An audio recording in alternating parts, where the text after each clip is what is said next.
To support the international response by scaling up, like our partners, aid delivery. And we are ready to support also, at a later stage, the recovery of Gaza by resuming education and continuing to provide primary health care. The government of Israel claims that UNRWA service can be transferred to other entities.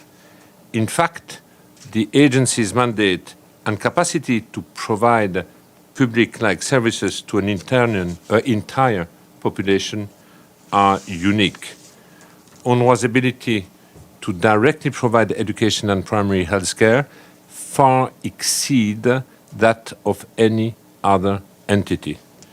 These services, in reality, can only be transferred to a functioning state. So dismantling UNRWA now, outside a political process, would undermine the ceasefire agreement and sabotage Gaza's recovery and